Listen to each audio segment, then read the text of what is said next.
Okay. तो आज के सेशन में मोस्टली यस सर। अस्सलाम वालेकुम। सर, जो आपने वर्कशॉप दी थी उसका कोड आप शेयर कर सकते हैं? सर वो शेयर कर दिया था। अच्छा, मुझे बता दीजिए कौन से चैनल में। वो I think so introduction to AI में सेंड की हुई है। चलिए, thank you sir. Thank you so much. Thank you too. Okay, तो आज हम लोग देखेंगे कि हमने अभी तक जो ओवरऑल देखा है, बिल्कुल स्टार्ट से अगर हम बात करें इसमें, इसको शॉर्टली अगर समराइज करूं तो सबसे पहले हमने देखा कि न्यूरॉन क्या होता है, क्योंकि न्यूरॉन एक बिल्डिंग ब्लॉक है ऑफ न्यूरल नेटवर्क। फिर उसमें देखे कि पैरामीटर्स क्या होते हैं, पैरामीटर क्या करते हैं। हर पैरामीटर का एक अपना रोल होता है, जिस तरह वेट्स। वेट्स क्या करते हैं, वेट्स एक्चुअली में जो इनपुट होती है उसके इन्फ्लुएंस को कंट्रोल करते हैं। ठीक है, नॉर्मली लोगों के माइंड में ये होता है कि ये इम्पोर्टेंस को कंट्रोल करते हैं, यानी कि ये इम्पोर्टेंस को डिफाइन करते हैं, जबकि ये रॉन्ग कॉन्सेप्ट है। कभी भी न्यूरॉन ये डिसाइड नहीं कर सकता कि कौन सा इनपुट फीचर इंपॉर्टेंट है या कौन सा इररेलीवेंट है। वो ये डिसाइड नहीं कर सकते। वेट से कभी भी डिसाइड नहीं कर सकते। ठीक है।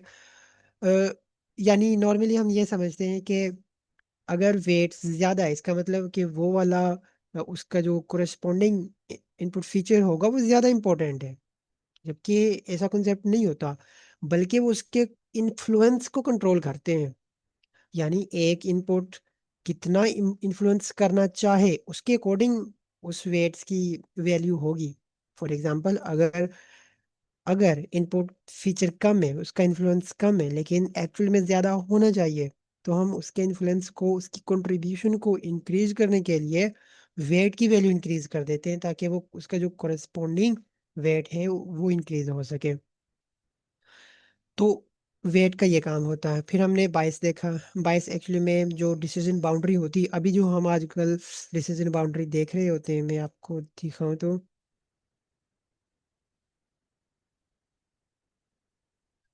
ये जो एंड में हम डिसीजन बाउंड्री क्रिएट करते हैं, ये वाली, इस डिसीजन बाउंड्री को ये शिफ्ट करने के लिए अपना रोल प्ले करता है बाइस।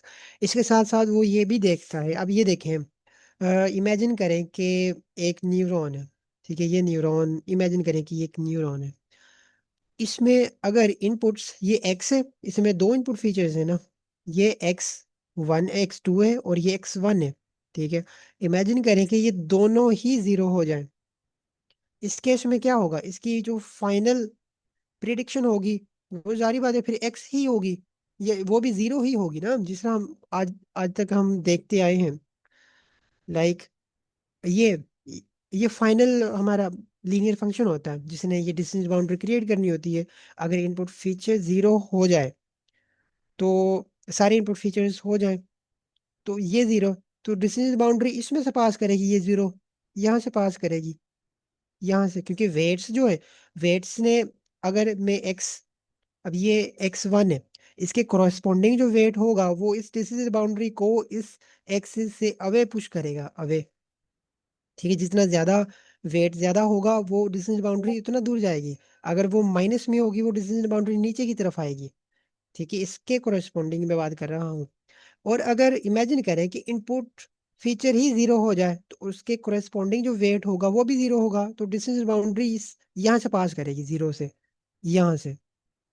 ठीक है, तो इस केस में अगर इनपुट फीचर जीरो हो जाए और बायस, इस केस में बायस भी जीरो हो, तो यहाँ से डिसीजन बाउंड्री पास करेगी। लेकिन अगर इनपुट फीचर जीरो हो और बायस की कोई ना कोई वैल्यू हो, इमेजिन करें कि वो प्लस हो गई है, प्लस पॉजिटिव में है, तो इस डिसीजन बाउंड्री को वो ऊपर लेके जाएगी या वो नीचे, ताकि जहाँ पे, यहाँ पे कोई डेटा पड़ा हो, इस डेटा को छोड़ के अगर हम यहाँ पे कोई डेटा पड़ा हो उसको क्लासीफाई करना है, तो वो उस डिस्टेंस बाउंड्री को ऊपर लेके जाएगी, ताकि चले पूरी तरह ना सही, किसी ना किसी हद तक आउटपुट जरूर आए, किसी ना किसी हद तक वो कंट्रीब्यूट जरूर करे, वो न्यूरॉन उस डेटा को क्लासिफाई करने के लिए कुछ ना कुछ, वो खामोश ना रहे, कुछ ना कुछ बोले तो सही।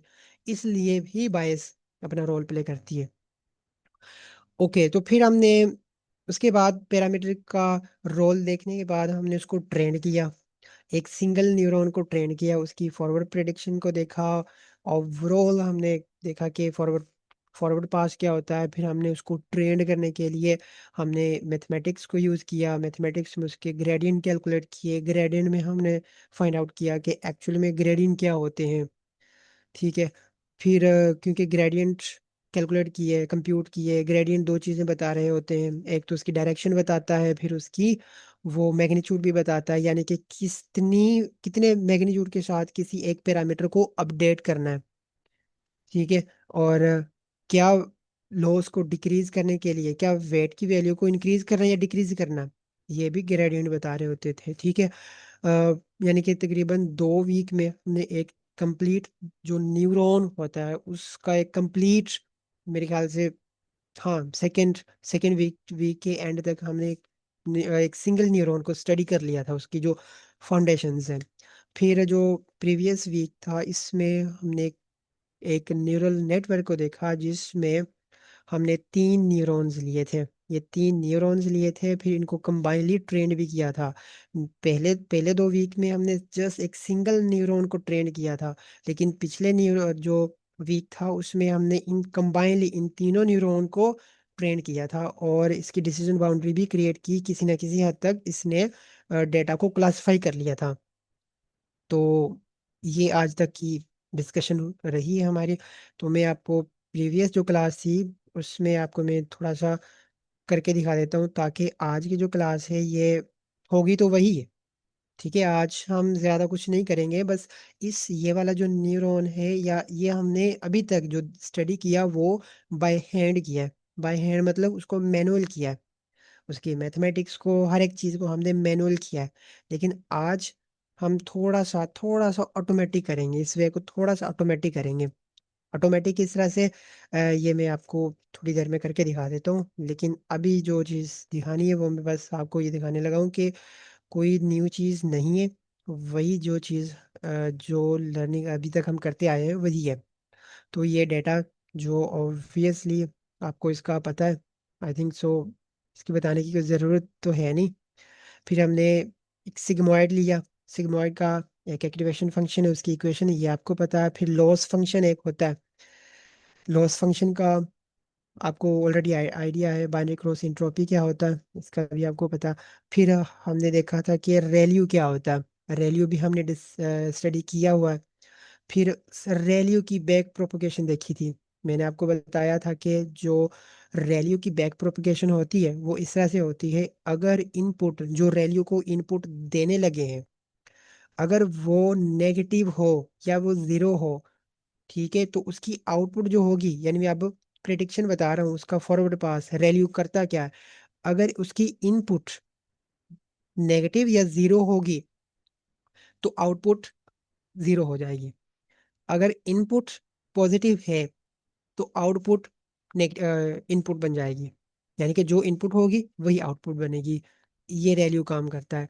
अब अगर इसकी बैक प्रोपगेशन देखें वो क्या होती है। बैक प्रोपगेशन में अब आप देखिएगा, सोच के देखें, अगर एक अगर एक रैल्यू ने, कोई एक फंक्शन है, कोई एक फंक्शन मतलब कोई एक न्यूरॉन है, उस न्यूरॉन ने में, यहाँ से आपको दिखाता हूँ, अगर इस न्यूरॉन ने जीरो रिटर्न किया, ये अब सिग्मोइड नहीं है, ये रेडियो एक्टिवेशन फंक्शन है।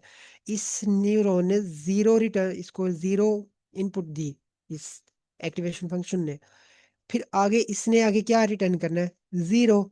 अब आगे इनपुट जो जाएगी वो जीरो जाएगी, जीरो, फिर आगे जीरो, इसके कोरेस्पॉन्डिंग जो कंट्रीब्यूशन है वो जीरो गई है, अब आगे जीरो, जीरो, सारी जीरो होती जाएगी, यानी इसकी कंट्रीब्यूशन आगे जीरो होती गई है ना। ये बात है या नहीं, बस ये बता, इतनी अंडरस्टैंडिंग हुई या नहीं।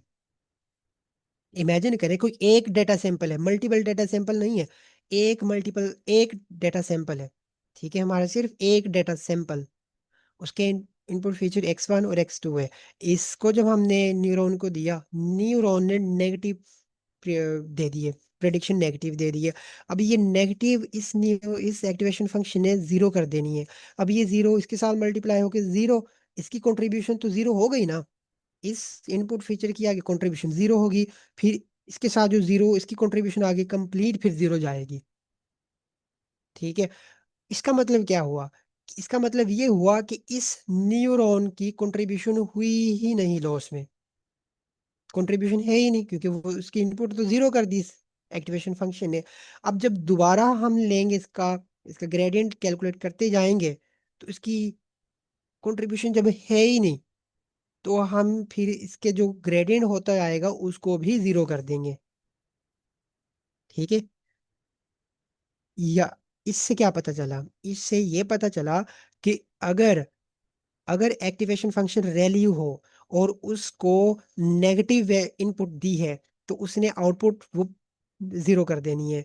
तो जब हम इसका ग्रेडियंट कैलकुलेट करेंगे, यानी उस एक्टिवेशन फंक्शन का, तो उसने जो आउटपुट देनी है उस सैंपल डेटा सैंपल के अगेंस्ट उस ग्रेडियंट को भी उसने जीरो ही रिटर्न करना है। ये समझ आई है या नहीं? अभी इसके दो पार्ट होते हैं, ये पहला पार्ट हमने डिस्कस किया है इस एक्टिवेशन फंक्शन का। इवन दो कि हमने ये पिछली क्लास में कर लिया था, और क्योंकि एक दो स्टूडेंट्स हैं जैसा सर, आई थिंक आप में से किसी ने भी पिछली क्लास नहीं ली, इसलिए मुझे ये बताना पड़ रहा है। So no problem. काइंडली ये बताएं कि इसकी समझ आई है या नहीं। ये सर, ये तो चीज़ क्लियर है कि अगर आपका एक्टिवेशन फंक्शन ने ज़ीरो कर दिया तो उसकी कंट्रीब्यूशन ज़ीरो हो जाएगी न्यूरॉन की। और अगर आप उस पर बिल्कुल बैक प्रोपोगेशन करोगे तो वो फिर भी वो ज़ीरो ही आएगा, उसका ग्रेडियंट भी। बिल्कुल। यानी उसको जीरो करना नहीं है, क्योंकि जब उसकी कंट्रीब्यूशन है ही नहीं, उसके उस डेटा सैंपल के अगेंस्ट हम पैरामीटर क्यों अपडेट करें? जब उसकी कंट्रीब्यूशन हुई ही नहीं, तो अपडेट भी नहीं करते। अब लेते हैं दूसरा सिनेरियो। अगर इसने पॉजिटिव वैल्यू दी, इसने आगे फिर वो पॉजिटिव देनी है, अब कंट्रीब्यूशन हुई है। अब जब दोबारा बैक प्रोपोगेट करेंगे, तो वो जो कंट्रीब्यूशन हुई थी वो एक नंबर था, उसका ग्रेडियंट हम जब हम लेंगे तो उसको हम वन कर देंगे, क्योंकि अब इसकी कोई इक्वेशन तो है ही नहीं, ये कंडीशन है। ठीक है। एक्टिवेशन फंक्शन वैल्यू कोई इक्वेशन नहीं है कि कोई मैथमेटिकल इक्वेशन हो इस तरह की। इस तरह इसका अगर हम ग्रेडियंट कैलकुलेट करें, डेरिवेटिव लें, तो कोई इक्वेशन बनेगी। ठीक है। लेकिन अब ये इक्वेशन नहीं है, ये तो जैसे कंडीशन है कि अगर कोई जीरो होगी, नेगेटिव होगी, तो आगे जीरो पास करना है, अगर पॉजिटिव हो तो पॉजिटिव नंबर पास करना है, ये कंडीशन है। तो हम कंडीशन में भी वो उसको लगा देंगे कि वन कर देंगे। यानी कि इसका मतलब हुआ कि हम वन कर देंगे, यानी कि इस वाले न्यूरॉन की अगर हम कोई ग्रेडियंट कैलकुलेट करेंगे तो वो कुछ है ही नहीं, वो वन है। ठीक है। यानी इम्पैक्ट नहीं पड़ा। वही ना, कि जो ग्रेडियंट यहाँ से कैलकुलेट होता आया, वो इसमें से जब पास होगा, इसने वन के साथ मल्टीप्लाई करना है, तो आगे वो जो ग्रेडियंट है वो वन ही जाएगा, वन नहीं मतलब वही जाएगा जो पीछे से आया है, उसमें कुछ चेंज नहीं आएगा, वन के साथ मल्टीप्लाई होके कुछ भी चेंज नहीं आएगा। इसका ये मतलब है, अगर कंट्रीब्यूशन हुई है तो इसका ग्रेडियंट कुछ भी नहीं आएगा, मतलब इसका ग्रेडियंट क्या है? वन होगा। वन मतलब कि मैंने इस सेंस में कहा है कि क्योंकि इसकी कोई इक्वेशन नहीं है जिसको हम डिफाइन कर सकें कि इसका ये ग्रेडियंट होना चाहिए, तो इसलिए वन के साथ मल्टीप्लाई करवा के हम प्रोपोगेट कर देते हैं, और यही चीज़ मैंने यहाँ पे डिफाइन की है। ठीक है, मैं आपको दिखाता हूँ। ये ग्रेडियंट है, ये वो ग्रेडियंट है जो पीछे से कैलकुलेट होता आया यहाँ से, डीएल। वो मैंने आपको बताया था ना कि जैसे जैसे हम आगे फॉरवर्ड पास कर रहे होते, फॉरवर्ड पास नहीं, बैक प्रोपोगेट कर रहे होते हैं, जिस तरह ये हम फाइंड आउट कर रहे होते हैं, तो हम एक वैल्यू को डीएल में स्टोर करते जाते हैं। ये वही है ठीक है। ये पीछे से जितना भी ग्रेडियंट कैलकुलेट होता आया है उसको, अब ये देखें जरा, ये जी क्या है? ये एक्चुअली में वो जी है जो इस वाले न्यूरॉन ने प्रिडिक्ट की थी। ठीक है। जब ये एक्टिवेशन फंक्शन है, ये जी क्या है? ये वाली ये जी है, ये जी है। ठीक है, ये वो जी है कि अगर ये जी पॉजिटिव में होगी, तो यहाँ पे ट्रू आ जाएगा। ट्रू को फिर मैंने इंटीजर कर दिया। ट्रू ट्रू क्या होता है? वन होता है। अगर ये नेगेटिव होगी या जीरो होगी, तो क्या होगा? तो ये फॉल्स हो जाएगी। फॉल्स इंटीजर इसको जीरो कर देगा। अगर ये वन होगी, वन इसके साथ मल्टीप्लाई होके कुछ भी नहीं आएगा। जीरो होगी तो इसके साथ मल्टीप्लाई होके जीरो। अगर एक डेटा सैंपल हो, अब सिनेरियो को थोड़ा एडवांस करते हैं। अगर यहाँ पे सर ये मल्टीपल मेरा डेटा क्वेश्चन सैंपल है। आ जाए। जी जी। सर ये जो हम एक्टिवेशन फंक्शन है, ये जीरो को वन कर रहे हैं ना? आप ये कहना चाह रहे हो कि जब इस चीज़ को मुझे थोड़ा सा कंफ्यूज है कि जब हम बैक प्रोपगेशन कर रहे होते हैं तब वो जीरो को वन करता है, या हम फिर फॉरवर्ड प्रोपगेशन पे वो कर रहा होता है इसको वन? ये फॉरवर्ड पास है। मैं आपको बताता हूँ, ये फॉरवर्ड पास हुआ है यहाँ पर। जब पीछे से कोई वैल्यू इसको नेगेटिव या जीरो मिलेगी, ठीक है, इस एक्टिवेशन फंक्शन ने उसको जीरो रिटर्न करना है। ये जस्ट एक कंडीशन है। जिस तरह वो इफ एल्स लगा ले, लेकिन इफ एल्स एक एक नंबर के ऊपर लगेगी, क्योंकि हम उसको एक टेंसर प्रोवाइड कर रहे होते हैं, तो वहां पे ये फिर इसका क्लैश पड़ जाना। इसलिए नम पाई उसको खुद ही हैंडल करता है, लेकिन इंटरनली इस फंक्शन में यही कैलकुलेट हुआ है, कंडीशन ही लगी है कि अगर नेगेटिव या जीरो है तो इसने बैक जो प्रोवाइड करना है, रिटर्न डेटा प्रोवाइड करना, वो जीरो करना है। इस वाले एक्टिवेशन फंक्शन है। अगर पॉजिटिव है तो वो एज इट इज जो वैल्यू इसको मिली है वही इसने रिटर्न करनी है। बिल्कुल। ठीक है। जैसे कि इस तरह ये उसने फॉरवर्ड पास पास कर है। दिया। यस। उसने हम्म। जीरो पास कर दी और हमारा जो उसकी कंट्रीब्यूशन हुई वो जीरो होगी। अब जब जीरो हम हो गई। बैक प्रोपगेशन कर रहे हैं, हम बैक हम्म। प्रोपगेशन कर रहे होते हैं, तो उस टाइम फिर इसके एक्टिवेशन फंक्शन का कोई रोल नहीं होता। वो अगर जीरो है तो वो जीरो ही रहेगी। उसकी नहीं ग्रेडियंट भी जीरो हो नहीं जाएगा। नहीं नहीं नहीं। ये ना, कि अब ये देखें, इमेजिन करें कि इस वाले न्यूरॉन ने जीरो वैल्यू प्रोवाइड की है, या जीरो नहीं, हम नेगेटिव देख लेते हैं। यानी इसके अकॉर्डिंग कोई डेटा सैंपल नेगेटिव क्लास से बिलोंग करता है। ठीक है, नेगेटिव से। तो क्योंकि नॉन लीनियरिटी ऐड करनी होती है, अब इसने एक नेगेटिव वैल्यू रिटर्न कर दी है। नेगेटिव इसके पास जाएगी। इसने क्या करना है, इस एक्टिवेशन फंक्शन ने आगे जीरो रिटर्न करना है। फिर आगे इस वाले न्यूरॉन की आगे लॉस में तो कोई कंट्रीब्यूशन ना हुई, है ना। यस। हाँ जी। अब जब दोबारा इसका ग्रेडियंट हम कैलकुलेट करेंगे, ग्रेडियंट कैलकुलेट करते आए हम यहाँ तक पहुंच गए, पीछे सारे ग्रेडियंट कैलकुलेट करते आए यहाँ तक आ गए। अब जब इसकी कोई कंट्रीब्यूशन है ही नहीं, तो फिर हम इसके वेट्स भी क्यों अपडेट करेंगे। ये बात ओके। समझ आई है या नहीं। इसके वेट्स भी फिर जीरो हो जाएंगे। नहीं, अपडेट ही नहीं करने, जो उनको ओके। छेड़ना ही नहीं है। हाँ जी, उसको उनको छेड़ना ही नहीं है। मतलब ये न्यूरॉन अब डेड हो चुका है, हुआ है? नहीं नहीं नहीं नहीं, डेड नहीं। इसका मतलब ये है कि इस न्यूरॉन ने कोई एक वैल्यू प्रेडिक्ट की है, कोई एक डेटा सैंपल प्रेडिक्ट किया, लेकिन वो नेगेटिव क्लास से बिलोंग करता है, तो उसको छेड़ना नहीं है। ठीक है। Okay sir. आगे समझ आ गई, पूछ लें दोबारा, नहीं आई तो पूछ लें दोबारा। नहीं नहीं सर, समझ आ गई इसकी। ओके। तो इसी तरह फिर अगर ये पॉजिटिव क्लास से है, अब इसने कंट्रीब्यूट किया है। अब हम ये देखेंगे कि इसने जो कंट्रीब्यूट किया है वो कितना किया है, अगर तो किया है तो कितना किया है। ठीक है, तो फिर वो जो ग्रेडियंट कैलकुलेट होता आया। अब दोबारा हमने यहाँ पे देखना है, क्योंकि एक्टिवेशन फंक्शन की कोई इक्वेशन तो है नहीं, कंडीशन है। तो हम उसको फिर वन के साथ मल्टीप्लाई करवा के एज इट इज पास करवा देंगे। फिर आगे इसके वेट्स अपडेट हो जाएंगे। अगर तो वो करेक्ट जगह पे पड़े हुए हैं। अगर अगर अब ये देखें, इस न्यूरॉन ने कोई एक डेटा सैंपल नेगेटिव से बिलोंग करवा दिया कि ये नेगेटिव से है। ठीक है, नेगेटिव से है। तो आगे जब हम इसकी कोई कंट्रीब्यूशन हुई ही नहीं, तो उसके पैरामीटर अपडेट नहीं होंगे। यानी कि इसके लिए वो डेटा सैंपल अभी भी वो नेगेटिव क्लास से है। ठीक है। अगर ये पॉजिटिव क्लास से है तो ये डेटा जाएगा, देखेगा। अब इसके अकॉर्डिंग अगर ये पॉजिटिव में है तो लॉस, यानी अगर तो वो राइट जगह पे पड़ा हुआ है। अब ये देखिए, कमाल देखिए, अगर तो वो करेक्ट जगह पे पड़ा हुआ है, पॉजिटिव से ही है, तो आगे लॉस भी फिर मिनिमम होगा। अगर क्योंकि इसने अगर कोई डेटा डेटा सैंपल जीरो से बिलोंग करता है, क्लास जीरो से है, ठीक है, और इसने पॉजिटिव कर दिया, तो आगे कंट्रीब्यूट होगा, लेकिन वो लॉस ज्यादा दे देगा। फिर लॉस को मिनिमाइज करने के लिए डेटा पैरामीटर्स अपडेट हो जाएंगे। फिर अब दोबारा वही सैंपल देखा जाएगा।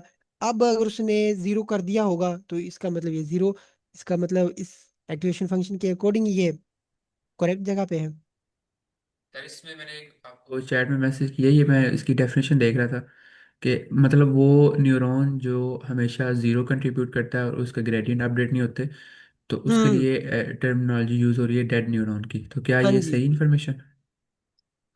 इसके लिए ये होता है कि अगर कोई डेड न्यूरॉन डेड हो जाए ना, इसका मतलब ये होता है कि उसने हर बार उसके पैरामीटर जो है वो जीरो हो गए।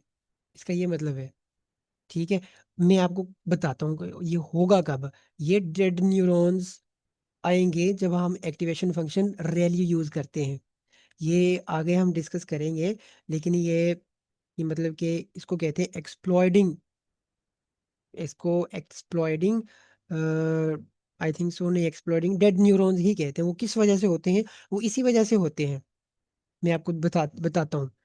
देखिए, जब इसके वेट्स जीरो हो गए तो आगे हर बार उसने कंट्रीब्यूशन करनी ही नहीं। इस सेंस में न्यूरॉन्स डेड हो जाते हैं। ठीक है। तो इस चीज से अवॉइड करने के लिए हम यूज करते हैं लीकी रैलियो। लीकी रैलियो करता क्या है? लीकी रैलियो भी रैलियो का ही वेरिएंट है, लेकिन अगर इसकी अगर इसको जो इनपुट देने लग गए वो नेगेटिव है। नॉर्मली रैलियो ने उसको नेगेटिव अगर दे दी तो वो जीरो कर देगा, लेकिन जीरो नहीं। वो कुछ ना कुछ वैल्यू जरूर देगा। इन केस अगर वो जीरो है या नेगेटिव है, तो फिर भी वो कुछ ना कुछ देगा। जब दोबारा कुछ ना कुछ वैल्यू दी है तो कंट्रीब्यूशन तो होगी ना, थोड़ी बहुत ही सही, लेकिन हुई है। अब इस केस में भी पैरामीटर अपडेट होंगे, तो डेड न्यूरॉन्स वाली कंडीशन से बचा जा सकता है। अच्छा सर, इसमें जो डेड न्यूरॉन्स हैं ये इस कंडीशन से हमने बचना ही होता है, या कि फिर ये इंटेंशनली भी न्यूरॉन के अंदर रखे जाते हैं? नहीं, इंटेंशनली नहीं रखे जा सकते। हाँ, एक एक कॉन्सेप्ट होता है इसमें, डीप लर्निंग में। उस कॉन्सेप्ट के अकॉर्डिंग हम इंटेंशनली, अब होगा क्या कि मल्टीपल न्यूरॉन्स हैं हमारे पास, मल्टीपल, एक लेयर में बहुत ज्यादा न्यूरॉन्स हैं। तो एक जब फॉरवर्ड पास किया तो हम करेंगे क्या कि एक फॉरवर्ड पास यानी कि एक आइट्रेशन में कुछ न्यूरॉन्स को हमने स्विच ऑफ कर दिया, बंद कर देंगे कि कंट्रीब्यूट ना करे। आगे फिर जो ऑन थे, जो कुछ जो न्यूरॉन्स ऑन थे, अब वो कंट्रीब्यूट करेंगे। आगे लॉस कैलकुलेट होगा। फिर उनके अकॉर्डिंग ही उनके पैरामीटर्स अपडेट हो जाएंगे। अब जब दोबारा हमने फॉरवर्ड पास करना है, अब इस केस में हम रैंडमली हम किसी, मतलब हम एक थ्री शोल्ड रख लेते हैं, यानी कि 20%, फॉर एग्जांपल 20% मैंने न्यूरॉन्स को स्विच ऑफ करना है। अब रैंडमली 20% न्यूरॉन्स स्विच ऑफ हो जाएंगे। ठीक है। यानी कि जो पहले स्विच ऑफ थे, मे बी वो अब ऑन हो जाएं, अब वो कंट्रीब्यूट करेंगे। इसको हम कहते हैं, इसको कंसेप्ट को कहते हैं, मेरे उसकी यानी कि टर्म, उसकी हेडिंग क्या नाम है, ये मैं भूल गया। मेरे माइंड में अभी आ नहीं रही उसका नाम क्या है, लेकिन कॉन्सेप्ट यही है। और ये 2014 में जोफ्रे हिंटन ने ये चीज़ डेवलप की थी। ये है, अभी मेरे माइंड में नहीं आ रही। चलें सर, अगर इस कोई बात नहीं, इसमें ये चीज़ है कि आप मुझे इसको करेक्ट कर दीजिएगा। लेट्स से अगर हम्म, हमारा जो मॉडल ट्रेन हो चुका हुआ है, तो उसके बाद हमने उसकी फाइन ट्यूनिंग करवानी है। तो उसके लिए हम जो ना वो पहले वाले उसके सारे न्यूरॉन्स को, जिस तरह आप कह रहे हैं, स्विच ऑफ कर देते हैं, और उसकी जो एंड वाली लेयर है उसको हमने सिर्फ ट्रेन करवाना है, क्योंकि हम उसको स्पेसिफिक डाटा के लिए फाइन ट्यून कर रहे हैं मॉडल को। तो जब हम उसको फाइन ट्यून करवाएंगे तो उसके लिए उसकी सिर्फ एंड वाली लेयर जो है ना वो न्यूरल नेटवर्क की वो ट्रेन होगी, वो लर्न करेगी, उसके वेट्स अपडेट होंगे, बाकी सब के जो है ना वो स्विच ऑफ हो जाएंगे। तो ये जो स्विच ऑफ हम इंटेंशनली कर रहे हैं, इसमें और डेड में कोई डिफरेंस होता है? मैं इस चीज़ को जानने की डेड कोशिश में कर रहा हूँ। बिल्कुल बिल्कुल बहुत डिफरेंस होता है। डेड वाले न्यूरॉन्स कभी भी अपडेट नहीं होंगे। वो, देखिए, जब पैरामीटर्स ही जीरो हो गए तो हर बार उसने जीरो रिटर्न करना है। जब जीरो रिटर्न करना है तो फिर उसकी कंट्रीब्यूशन नहीं होगी। कंट्रीब्यूशन नहीं होगी तो जब हम उसका ग्रेडियंट कैलकुलेट करेंगे तो ग्रेडियंट भी जीरो ही रहेगा। तो जब ग्रेडियंट जीरो के साथ हम पैरामीटर को अपडेट करेंगे तो कुछ भी अपडेट नहीं होगा। 5 को जीरो के साथ अपडेट करेंगे, प्लस करेंगे, तो क्या आएगा? कुछ भी नहीं होगा। तो ओके सर, पैरामीटर अपडेट मतलब नहीं होते, हाँ, तो वो जी, डेड हो मतलब ये जाते दो हैं। डिफरेंट चीज़ें हैं। हाँ सही। हाँ जी। क्लियर है अब। जो आपने थैंक यू। कॉन्सेप्ट किया, जो आपने, हाँ जी, फाइन ट्यूनिंग जब हम करते हैं, हम ये कहते हैं कि मैं एक स्पेसिफिक लेयर को, उसको एक स्पेसिफिक फीचर के ऊपर ज़्यादा मैं ट्रेन करना चाहता हूँ, तो हम इंटेंशनली एक लेयर के न्यूरॉन्स को स्विच ऑफ कर देते हैं कि ये बार बार, यानी कि उस डेटा को देख ही ना पाए। इसका भी हो सकता है। ये इंटेंशनली करते हैं। ये एक मतलब अच्छा कॉन्सेप्ट है। ओके, तो अब फिर मैं ये बता रहा था कि मैंने यहाँ पे जस्ट ये काम किया, ठीक है, बस। अब चलिए इसको भी फिर रन करके देख लेते हैं, जो अभी तक हमने न्यूरल नेटवर्क थ्री न्यूरॉन वाला न्यूरल नेटवर्क डेवलप किया था, उसको ट्रेन करके देखते हैं कि होगा क्या। अब ये पहला न्यूरॉन है, लेयर वन का पहला न्यूरॉन, लेयर टू का सेकेंड न्यूरॉन, ये लेयर थ्री का न्यूरॉन है, ठीक है। ये दो पहले लेयर के न्यूरॉन्स हैं, ये मैंने बना लिए। अब फॉरवर्ड पास करना है, ये तो आई थिंक सो आपको पता है कि हमने क्या किया हुआ, क्योंकि ये तो पहले वीक से ही हम करते आ रहे हैं। अब मैंने जब ट्रेनिंग की है, मैंने जब इसको ट्रेन किया, ये क्वेश्चन है, ये पिछली क्लास में हमने देखा था, तो अब वो लॉस डिक्रीज होता होता हो गया, किसी हद तक हो गया। अब जब इसको डिसीजन बाउंड्री देखी, तो अब तीन न्यूरॉन्स रखें, हो सकता है ये पहले न्यूरॉन की डिसीजन बाउंड्री हो, ये तीसरे सेकंड की हो, ये थर्ड की हो। मतलब कंट्रीब्यूट तो कर रहे हैं मिलके, वो कुछ ना कुछ तो कर रहे हैं, है ना। अब तीन न्यूरॉन्स क्या कर सकते हैं इस कॉम्प्लेक्स, थोड़ा सा कॉम्प्लेक्स जरूर है, लेकिन वो जितना हो सके उन्होंने अपनी ट्राई की कि इसको क्लासिफाई कर सकें। तो ये ये काम अभी तक हमने देखा है। आज जो हम करेंगे वो एक इम्पोर्टेंट है, क्योंकि आगे जो ऑटोमेटिक वे है वो इसी से चलता है, ठीक है। सर इससे पहले एक क्वेश्चन है मेरा कि हम्म जिस तरह अभी आपने ऊपर डायग्राम दिखाई है इसकी, जो उसने क्लासिफाई करने की कोशिश की है, हम्म वो दोबारा दिखाइएगा प्लीज। तो इसमें हमें पता है कि अगर इसमें इसके न्यूरॉन्स, नंबर ऑफ न्यूरॉन्स ज़्यादा हो जाएं तो इसको क्लासिफाई करने में हेल्प होगी। तो ये बिल्कुल। चीज़ हम किस तरह डिफाइन करते हैं कि हमें कितने नंबर ऑफ न्यूरॉन्स रखने हैं, या ये चीज़ हम डिफाइन पर कर सकते हैं या फिर ट्रेनिंग से खुद ही नहीं, सीखता है? नहीं, हमें नहीं पता होता कि कितने न्यूरॉन्स बेहतर रहेंगे, और ये अच्छा एक क्वेश्चन है, मेरे माइंड में भी आता था कि कितने, हमें किस तरह पता चलेगा। देखिए, अगर आपने इमेजिन करें, आपने पहली लेयर में 10, हम जस्ट चले एक ही लेयर ले लेते हैं ताकि अंडरस्टैंडिंग हो। आपने पहली लेयर में 10 न्यूरॉन रख लिए, अभी भी लॉस ज़्यादा है। आपने 15 रख लिए, अब लॉस कम हो गया, ठीक है। आपने फिर देखा कि अभी भी ठीक है, कम हुआ है लेकिन थोड़ा सा ज़्यादा है, आप 20 कर लेंगे। इसे आप इंक्रीज करते जाएंगे, जब आपको पता चल गया कि अच्छा ठीक है, अब जो लॉस है वो मिनिमाइज हो चुका है, अब इससे ज़्यादा मिनिमाइज नहीं हो रहा, तो बस वहाँ पे रुक जाए, ये है, ठीक है। और एक प्रॉब्लम ये भी हो सकती है कि ओवरफ्लो कर जाएगा, ठीक है। ओवरफ्लो क्या होगा कि ओवरफ्लो मतलब कि ये होगा, एक कंडीशन होती है ओवरफ्लो, एक अंडर,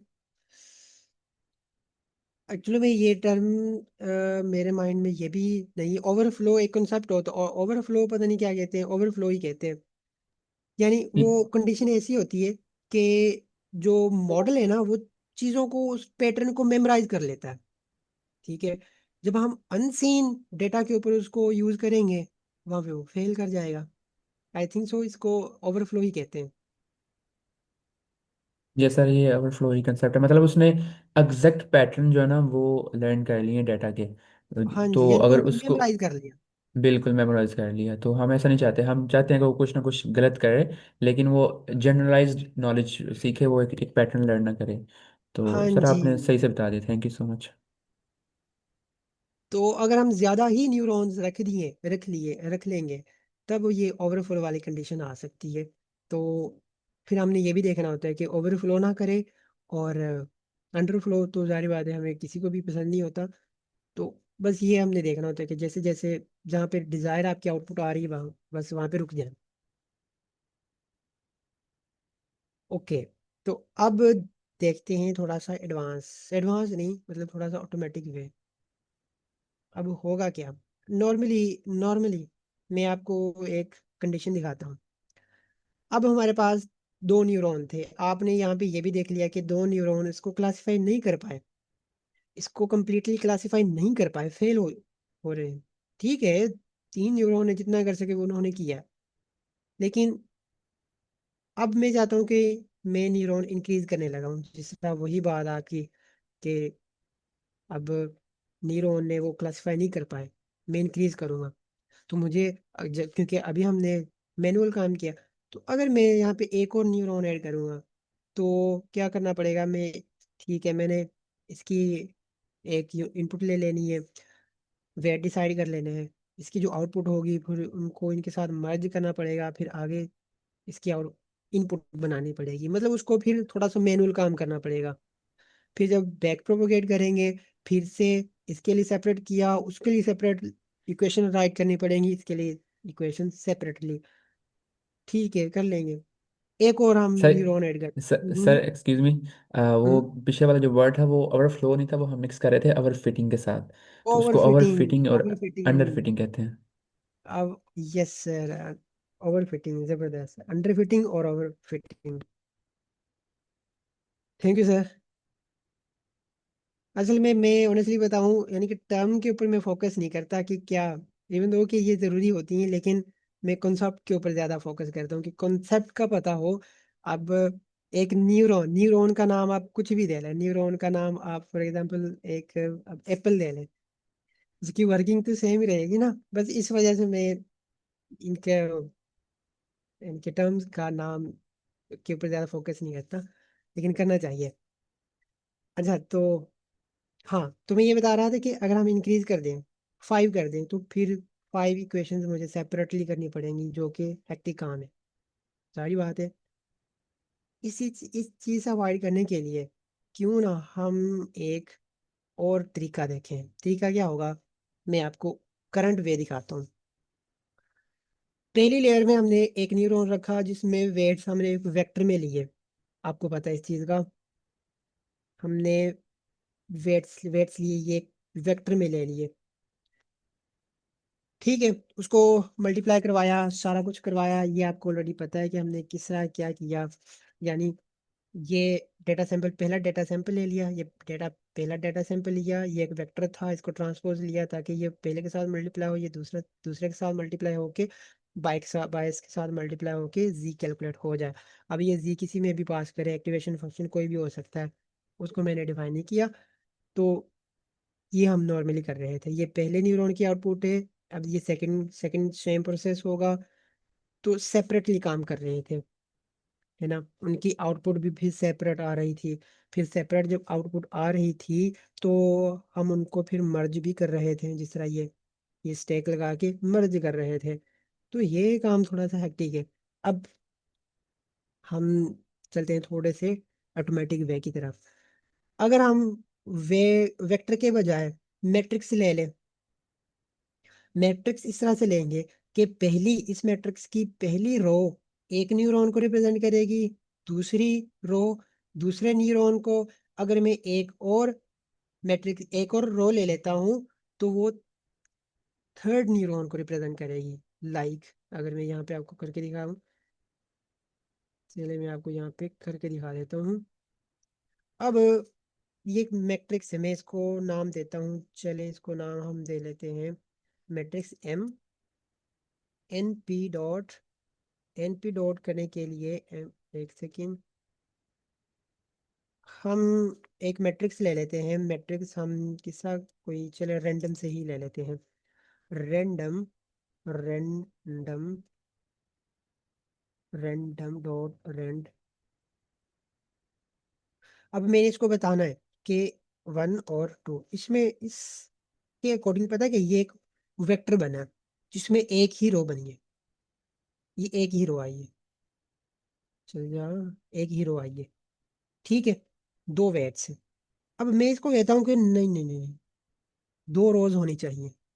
अब ये पहली रो पहले न्यूरॉन को रिप्रेजेंट करेगी, दूसरी रो दूसरे न्यूरॉन को रिप्रेजेंट करेगी। अब ये मैं कहता हूँ कि तीन तीन रोज चाहिए, पहली रो पहले को, दूसरी दूसरी को, और तीसरी तीसरी को।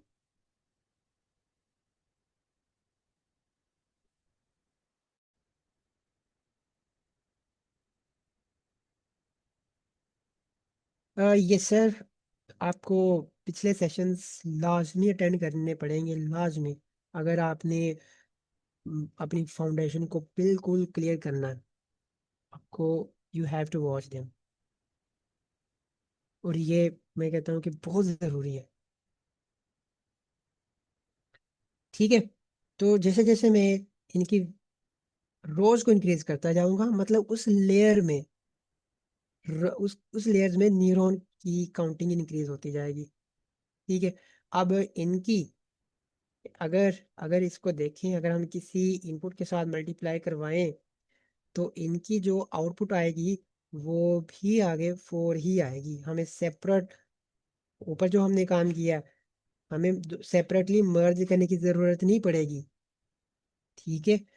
ये काम हो सकता है। ये एक तरीका हो सकता है आपकी, देखिएगा जरा। फिर मैंने 22 भी एक वेक्टर में ले ली। ठीक है। अब होगा क्या, इसको देखें जरा। मैं इसको थोड़ा जूम करूं। इसके अकॉर्डिंग होगा क्या कि ये पहला सैंपल ले लिया। अब ये वेक्टर, ये एक मैट्रिक्स है। पहली रो अब ये पहली रो पहले न्यूरॉन को, सेकंड रो दूसरे न्यूरॉन को रिप्रेजेंट कर रही है। अगर हम मैं अभी इसको इसी वक्त मल्टीप्लाई करवा दूं, x1 पहले, यानी इस, अगर आप गौर से देखें, ये पहला न्यूरॉन है। इस न्यूरॉन का ये पहला वेक्टर है, पहला वेट है। अगर मैं x1 को पहले इनपुट फीचर को पहले के साथ मल्टीप्लाई करवा दूं, ठीक है, हो सकता है। लेकिन ये पहला इनपुट फीचर, अब ये दूसरा इनपुट फीचर है, जबकि इसको दूसरे वेट के साथ ही मल्टीप्लाई होना है, इसके साथ। लेकिन ये अभी नहीं होगा, इसको हमें ट्रांसपोज करना पड़ेगा। इस वजह से भी मैं ट्रांसपोज का कहता हूँ कि ट्रांसपोज जरूरी होता है। जब मैंने इसको ट्रांसपोज किया, ये वाली जो कॉलम है इस रो में कन्वर्ट हो जाएगा। तो देखिएगा, जब मैंने ट्रांसपोज लिया, अब ये पहला इनपुट फीचर पहले वेट के साथ plus second input feature second weight के साथ मल्टीप्लाई होगा। यानी जब मैंने इसको ट्रांसपोज लिया, तो अब ये जो कॉलम्स हैं, अब ये न्यूरॉन्स हैं। पहला कॉलम पहला neuron, second column second neuron. ठीक है। अब ये x1 पहले के साथ मल्टीप्लाई होगा, प्लस x2 सेकंड वेट के साथ मल्टीप्लाई होगा, और साथ ये प्लस होते जा रहे हैं। ठीक है। और अब हमने जो बायस का वेक्टर लिया हुआ था, पहली बायस पहले के साथ प्लस हो जाएगी, दूसरी बायस दूसरे के साथ प्लस हो जाएगी। तो आपको नहीं लगता कि यही चीजें हम यहाँ पे कैलकुलेट कर रहे थे सेपरेटली? तो वेक्टर के बजाय अगर हम मैट्रिक्स में लें, तो ये चीज ये प्रॉब्लम सॉल्व हो जाएगी या नहीं? हो जाएगी ना। बस यही हमने आगे करना है। अब हमने जितने भी वेट्स होंगे वो मैट्रिक्स में लेने हैं, मैट्रिक्स में लेंगे। अब ये आपके ऊपर डिपेंड करता है कि आप किस वे में लेंगे, किस तरह। हो सकता है आप इस वेक्टर को, इस मैट्रिक्स को इस तरह लेंगे कि अगर आप ये जो कॉलम है, आप हो सकता है आप इसको इस तरह ले सकते हैं कि ये जो कॉलम है, इसको आप एक न्यूरॉन कंसिडर कर लें रो के बजाय। लेकिन रो में लेंगे तो फिर थोड़ा सा काम इजी हो जाता है। बाकी इसको कॉलम में भी ले सकते हैं। ओके। तो अब ये देखिएगा, ये Z1 पहले न्यूरॉन की आउटपुट, Z2 दूसरे न्यूरॉन की आउटपुट है। ठीक है। जब जब हमारे पास डेटा सैंपल एक ही था, अब इस डेटा सैंपल के ऊपर पहले न्यूरॉन ने अपनी आउटपुट दी है, सेकंड न्यूरॉन ने अपनी आउटपुट दी है। ठीक है ना।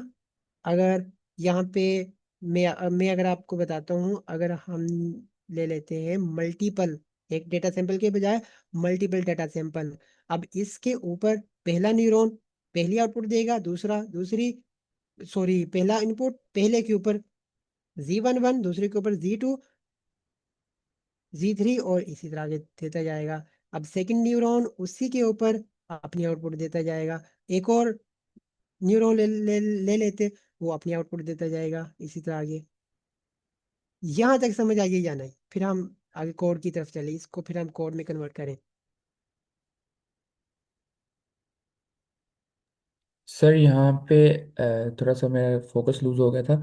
आपने ये चीज़ बताई है कि जो न्यूरॉन्स होते हैं वो इन द फॉर्म ऑफ रोज होते हैं, और जब हमने उसको वेट के साथ, वेट जो होता है वो in the form of vectors होता है, और जो हम उसको मल्टीप्लाई करते हैं तो हम उसका ट्रांसपोज इस वजह से लेते हैं क्योंकि फिर वो in the form of columns आ जाएंगे, तो उनको मल्टीप्लाई करना और उनकी बायसेस के साथ ऐड करना आसान होगा। तो यही बिल्कुल आपने बात की है। बिल्कुल। अगर आप थैंक इसमें देखें, ये एक वेक्टर है ना, यानी कि ये रो है। अगर हम मैट्रिक्स में देखें तो ये मैट्रिक्स है, ये रो है। पहला न्यूरॉन, दूसरा न्यूरॉन, तीसरा, और ये फोर्थ न्यूरॉन। ठीक है, ये वेक्टर है। ये पहला, इस न्यूरॉन का ये पहला वेट है, ये सेकंड वेट है। सेकंड न्यूरॉन का ये पहला वेट है, ये सेकंड वेट है। इसी तरह ये आगे। ठीक है, इस वजह से। ओके, तो अब हम इनको कोड में कन्वर्ट करते हैं। वही होगा स्ट्रक्चर हमारा, वही होगा स्ट्रक्चर हमारा, यही होगा कि हमने पहली लेयर में कितने न्यूरॉन लेने हैं, दो न्यूरॉन्स लेने हैं।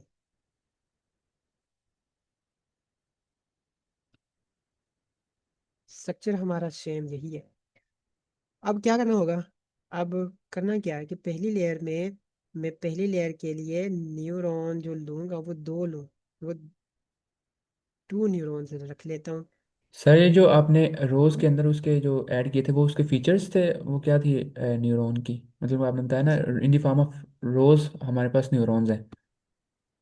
हम्म। वेट्स हम अलग से ले रहे हैं, वेट्स हम अलग से ले रहे हैं, नहीं बाइसेस हम अलग से ले रहे हैं। नहीं नहीं, ये यहाँ पे अगर मैं इसको यहाँ प्रिंट दोबारा करके दिखाता हूँ, ये देखें। अब जाहिर बात है, 22 तो हमें सेपरेट ही लेनी पड़ेगी ना। अच्छा ये इसके वेट्स हैं। हाँ जी, ये वेट्स, ये पहला वेट्स, ये सेकंड वेट, ये पहला वेट, ये सेकंड वेट, ये पहला, ये सेकंड। इसी तरह अगर इनपुट फीचर 5 हो तो वेट्स कितने होंगे? अगर इनपुट फीचर 5 हो और एक ही न्यूरॉन हो तो फिर ये पहला वेट इस न्यूरॉन का, ये सेकंड, थर्ड, फोर्थ, और ये फिफ्थ। अगर मैं दो न्यूरॉन ले लेता हूँ, अब ये पहला न्यूरॉन है और ये सेकंड न्यूरॉन है। ठीक है, इसी डायग्राम के अकॉर्डिंग, अगर इस कितने इनपुट फीचर हैं? दो इनपुट फीचर्स हैं, दो इनपुट फीचर्स हैं बस, और दो ही न्यूरॉन हैं। ये पहला न्यूरॉन, पहले न्यूरॉन का ये वेट 1 1, ये वेट 2। ठीक है, ये कौन सा हो गया? ये वाला, ये 1 2 हो गया। और ये वाला कौन सा हो गया? ये 2 2 हो गया। इस तरह। ठीक है, ओके और ये सर। मैंने यहाँ पे, हाँ जी, ये मैंने यहाँ पे इसको बता दिया।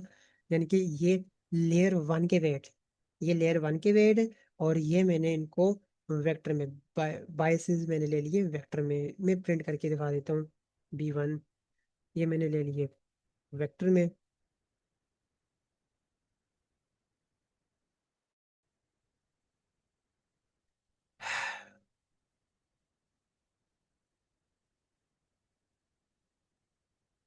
ये वेक्टर में आ गई है।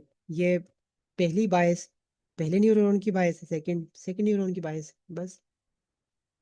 यानी ये लेयर वन है, ये लेयर वन के न्यूरॉन्स आ गए। अब ये सेकंड लेयर में आ गए हम। सेकंड लेयर में कितने इनपुट फीचर्स जाएंगे? दो। तो वेट भी फिर दो ही बनेंगे, एक बायस बनेगी, है ना।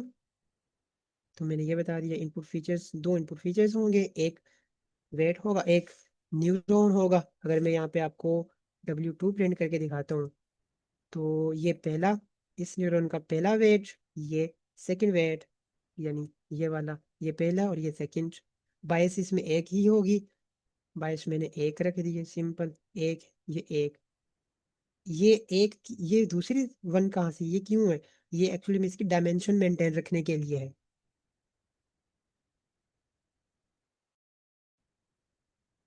ओके, तो अगर मैं B2 प्रिंट करके दिखाता हूँ तो ये 1 आएगा। ओके, तो बस ये लेयर वन है। अब चले आप, हम ऐसा करते हैं कि इस लेयर में हम तीन न्यूरॉन रख लेते हैं, तीन न्यूरॉन्स। तो फिर मुझे यहाँ पे तीन बताना पड़ेगा, तीन, तीन। ठीक है, W3, W2 को रन करके देखिए। हाँ जी, ये पहला, ये थर्ड, और ये सेकंड, और ये थर्ड। ठीक है, अगर हम यहाँ पे 3 लगाते हैं तो, क्योंकि हमें 3 नहीं लगाने, एक ही रखना है, तो ये आ गया। अब इसकी अब हम इसकी करते हैं प्रिडिक्शन। प्रिडिक्शन प्रिडिक्शन वो ही चीज़ जो यहाँ पे मैंने करके दिखाई है। ये देखें, जब हम इनको मल्टीप्लाई, ये देखें ज़रा, इसके साथ इसको बस मल्टीप्लाई कराना है, यानी कि डॉट डॉट प्रोडक्ट करवाना है, जो यहाँ पे मैंने आपको बताया। ये एक्स है, ये एक्स, ठीक है, और ये वाइट, इस वेट और इसका ट्रांसपोज ले लिया। अभी आप देखिए ज़रा, इस वेट का यहाँ पर क्या साइज है, 2/2 बताया था कि इसके साथ प्रॉपरली वो अलाइन हो सके, प्रॉपरली मल्टीप्लाई हो सके। मल्टीप्लाई होने के बाद इसका रिजल्ट जो आएगा वो मैं आपको प्रिंट करके दिखा देता हूँ। इसका जो ओ वन, इसकी जो शेप आएगी, आपको क्या लगता है इसकी शेप क्या आनी चाहिए? जब इसकी शेप आएगी, कितनी आएगी? 1/2 करके देख लेते हैं। इसकी जो शेप आनी चाहिए वो 1/2 आनी चाहिए। फॉरवर्ड पास करें तो इसकी जो शेप आनी चाहिए, जो हमने ऊपर एक्स दिया है, वो, अगर सिंपल, अगर इनपुट सैंपल 1 हो तो, अगर इनपुट सैंपल मल्टीपल हो तो वो कितनी आएगी? ये यहाँ पे मैंने आपको दिखाया, अगर ये n है हमारे पास 500, तो ये 500/2 आएगी। इसकी शेप फन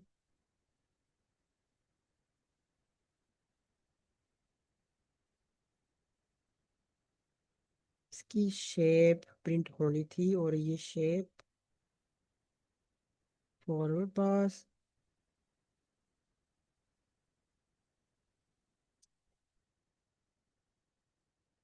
अब ये देखें जरा, ठीक है, वही हो गई है। अब ये जो है ना, अब ये जो आगे इसके पास जाएगी, अब ये 1/2 है, 1/2 इसको एक्सेस करेगा, यानी कि अगर डेटा सैंपल एक ही हो तो, ठीक है, बस यही हमारे कोड ने यहाँ पे किया है, फॉरवर्ड पास। अब हमें दोबारा से वो मर्ज करने की जरूरत है ही नहीं, क्योंकि वो पहले ही 1/2 है, अगर हम डेटा सैंपल 1 लेते हैं तो। अब आप सोच के बताएं कि यहाँ पर, ये देखें जरा, ये वेट 2 है, इसका जो साइज है वो 1/2 है। 1/2, 1/2 इसके साथ मल्टीप्लाई होने के लिए आप करके देख लीजिएगा, यही आएगा। मतलब जो चीज़ मेरे यहाँ पे की है वही यहाँ पे की है, कोई डिफरेंट नहीं किया, सेम काम यहाँ पे किया है, जो यहाँ पे करना था वो मैंने यहीं पे किया है। ठीक है, ओके, बस इसकी कुछ भी नहीं किया, प्रेडिक्शन की है। अब जब हम इसको ट्रेन करेंगे, अब यहाँ पे बात आती है, इम्पोर्टेंट बात, जब हम इसको ट्रेन करेंगे, यहाँ तक तो हमारा प्रोसेस सेम है, कोई डिफरेंस नहीं है, ठीक है, यहाँ तक तो प्रोसेस बिल्कुल सेम है, कोई डिफरेंस नहीं रहा, ठीक है।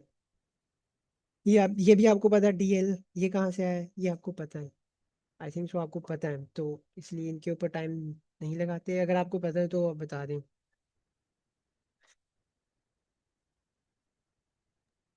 ओके, डेरिवेटिव ऑफ लॉस है ना? हाँ जी, derivative of loss with respect y head और वाई के, जब हमने कैलकुलेट किया था, बिल्कुल। अब हम चलते हैं न्यूरॉन, यानी कि सेकंड लेयर में, सेकंड लेयर इस यहाँ पर चलते हैं। अब जब मैं इसका डेरिवेटिव लूँगा, वो हमने कैलकुलेट किया हुआ है, तो अभी आप देखिएगा, इसका जो साइज होगा, ठीक है, इसका जो साइज की जो डायमेंशन होगी, वो n/1 है। किसका? डीएल का। ये जो डीएल है, इसकी जो शेप है वो n/1 है। n कितने हैं? 500 है हमारे पास। इसी तरह फिर मैं इसको ट्रांसपोज ले लूंगा, मैंने इसको ट्रांसपोज लिया। ये हमने पीछे किए हुए हैं, पीछे हमने पिछली क्लास में किए थे, अगर मैं आपको यहाँ भी दिखाऊं, पिछली क्लास में ये हमने किए हुए हैं, ये रहे, ये हमने किए हुए हैं, ये हमने किया हुआ है, तो न्यू चीज़ नहीं है, ये हमने पहली ही क्लास में, बल्कि पहले वीक में ही ये हमने किया था, ये काम हमने पहली ही, कहाँ गया, ये रहा, तो कोई न्यू चीज़ नहीं है। ठीक है। ये O1 कहाँ से आया? ये O1 आउटपुट, जो उसको आउटपुट दी जाती है, और ये आउटपुट मैंने यहाँ से लिए, ये वाली आउटपुट, यही आउटपुट है ना, जो ये वाली आउटपुट इसके पास गई है, ये वाली, ये मैंने यहाँ से इसको रिटर्न ले लिए, रिटर्न में ले लिए, और इसके साथ ये डॉट प्रोडक्ट लेंगे तो इसका ग्रेडियंट आ जाएगा। सिंपल, बस। अब ये आपके लिए थोड़ी सी न्यू चीज हो सकती है, न्यू चीज हो सकती है। Yes sir. सर मुझे ना मैं सिर्फ यही कहना है कि काइंडली ये जो कोलैब फाइल है ये शेयर कर दीजिएगा। I have to drop now. Thank you so much sir for your time. Thank you sir. तो अब ये न्यू हो सकती है, लेकिन ऑनेस्टली ये न्यू नहीं है, बस पैरामीटर ये थोड़े से चेंज है, हाइपर पैरामीटर। ये बताना है कि इसकी जो डायमेंशन है ना, इसकी डायमेंशन हमने यहाँ पे जब वेट को देखा था, यहाँ पे जब मैंने आपको दिखाया था, अगर मैं 22 1 को दिखाता हूँ, तो ये एक वेक्टर है, जब मैंने इसमें भी आपको करके दिखाया था। अगर हम नीचे जाके देखें, ये ये रही, मैंने आपको बताया था कि अब ये वेक्टर में लेनी है। अब जब ये वेक्टर में है, तो जब हम इसको सम करेंगे, तो नॉर्मली इसने सारे इनपुट, जितने भी इन एलिमेंट्स हैं उनको सम कर देना है। हमने ये नहीं करना, ये नहीं करना। ठीक है। करना क्या है कि मल्टीपल मल्टीपल जब डेटा सैंपल्स होंगे, तो अलग अलग बनेंगे, यानी कि ये न्यूरॉन 1 की बायस है, तो ये एक कॉलम बन जाएगा। ये सेकेंड न्यूरॉन की बायस है, तो ये एक कॉलम बन जाएगा। तो मैं इस चीज को मेंटेन रखने के लिए मैं कहता हूँ कि इसकी डायमेंशन यही रहे, यानी कि 1/2 ही रहे, तो इसलिए मैंने कीप डायमेंशन 2 लगाया, और ये एक्सिस बताया कि किस तरह ऐड करना है, यानी ये कॉलम में ऐड करो, सेकंड कॉलम को आपस में ऐड करो, ये मैंने बताया। और सम कर दिया, सम करके उसको मैं स्टोर करवा दिया। इस तरह ये सेकंड बायस के, सेकंड थर्ड न्यूरॉन के पैरामीटर अपडेट होंगे। अब आगे चलते हैं, अब आगे चलते हैं। जब आगे गए, तो आपको पता है, जब हम आगे लेते हैं, ग्रेडियंट ग्रेडियंट कैलकुलेट करते हैं, तो हम बैक जा रहे होते हैं, बैक।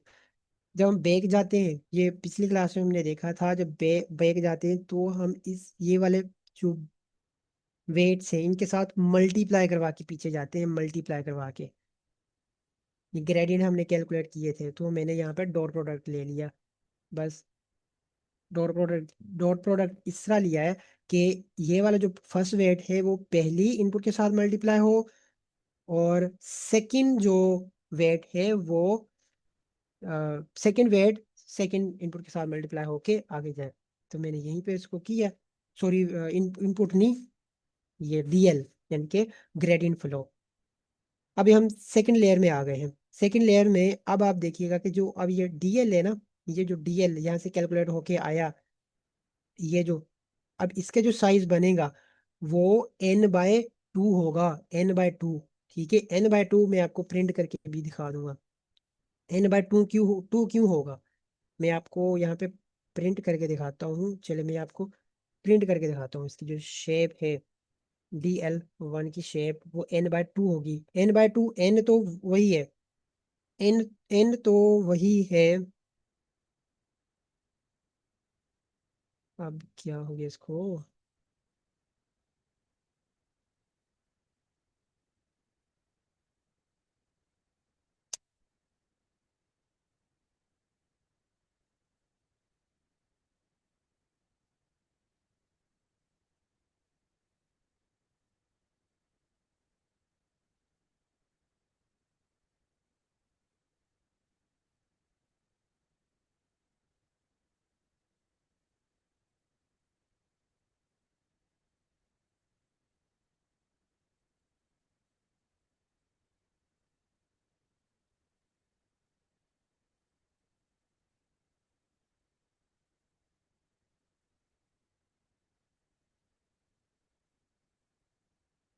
इसलिए हमारा टाइम ना बिल्कुल कम रह गया। शेप, यहाँ पे किसी शेप का मसला है, यानी हम यहाँ पे कोई शेप मिक्स कर गए, तो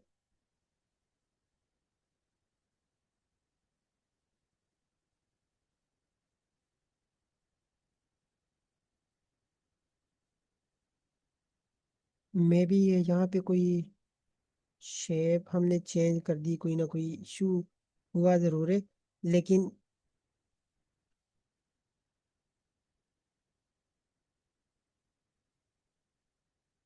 तो टाइम बिल्कुल बस ख़त्म हो गया। आगे हम ये आगे का जो पार्ट है ये हम फिर आगे कल देख लेंगे। इसके बाद कल करने के बाद फिर हम एक कंप्लीट न्यूरल नेटवर्क बनाएंगे जो कि फुली ऑटोमेटिक होगा।